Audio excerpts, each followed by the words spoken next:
Okay, we've made ourselves some mugs. It's time to put the handles on. We'll show you the way we put them on.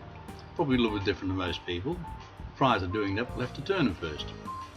So here's Jen using a gift and grip, turning the mugs. Finishing off the foot rim. Possibly a bit of adjustment on the sides if needed. And we'll then sign all the units prior to them being ready for handles.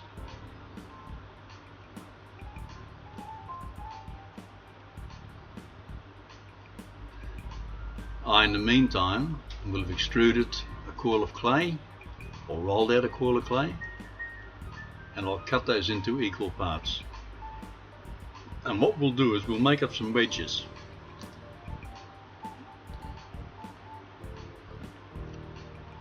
We'll achieve this by thickening one side, rolling that into a cone, and lightly flattening that.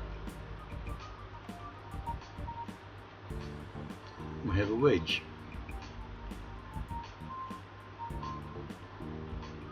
Thicken the top a little more. So we thicken one end, roll away from ourselves, and make it into a small wedge.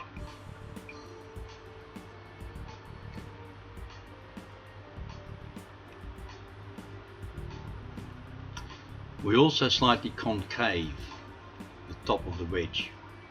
I'll show you why in a moment.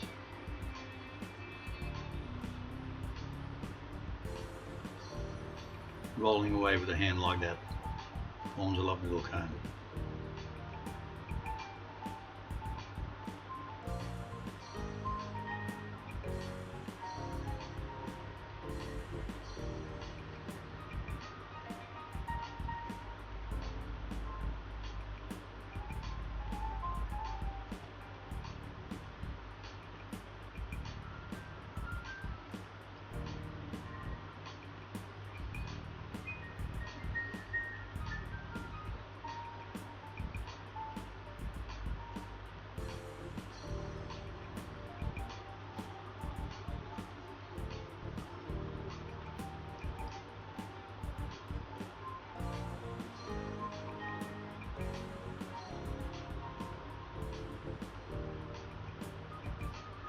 Okay, here we are ready to put the handle onto the mug.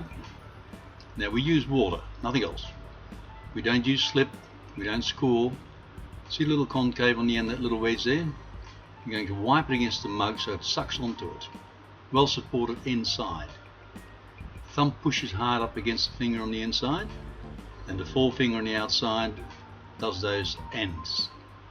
So we basically have 3 indentations on the top of the handle. Wipe it underneath so it's nicely adhered and cleaned up, and making sure at this stage the whole thing is sitting very square. Not sitting square at this stage, the handle won't be straight, it'll be crooked.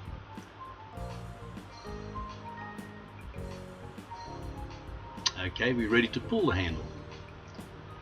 Place it in your hand like I've got it there at the very base with your left hand, and that allows you to turn and twist it whichever way you like. Very easy to handle it, and you can really line that handle up square to the mug.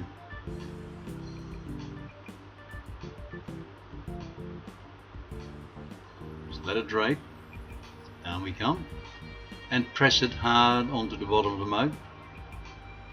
Remove any of the excess clays there, and just finish it off, both at the bottom and sides.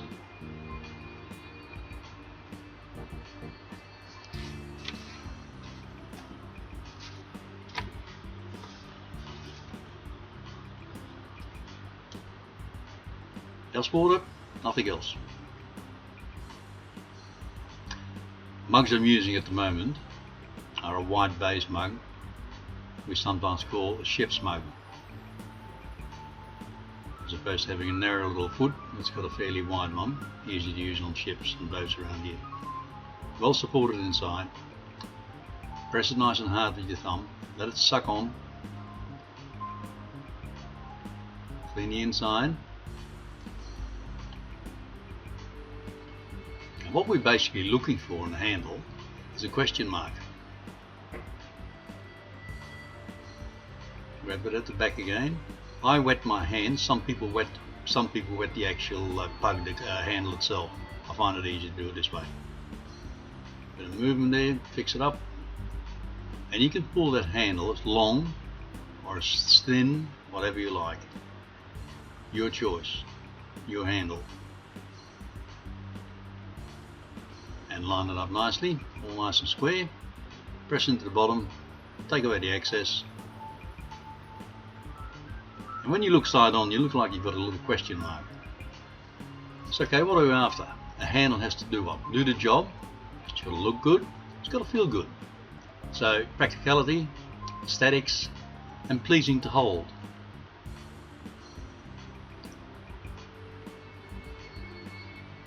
This is more of a straight-sided mug, once again with a wide base. Didn't like the handle on that one, did he? Just a little water on the puck itself, a little wedge.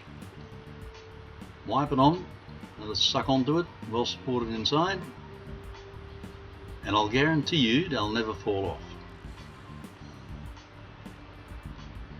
Now we live in a fairly warm climate here, so say we're doing this particular job in the morning, we do a lot of once firing, which means we don't bisque. By this afternoon, 4:30, 5 o'clock, we'd be glazing those mugs. They'd be glazed inside and top, and probably ready for decorating and or glazing the bottom part of it by tomorrow afternoon.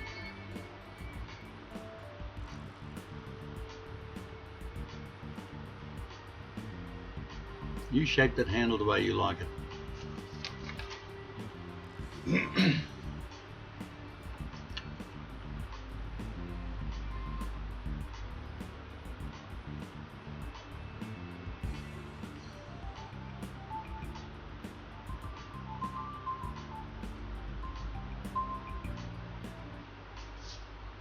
Okay, nice generous handle, get 2 fingers in easy. That mug looks like it's going to be probably fine in Tamaku, all the throw lines left on there.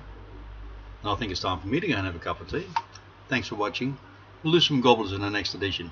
Cheers from Queensland, Australia.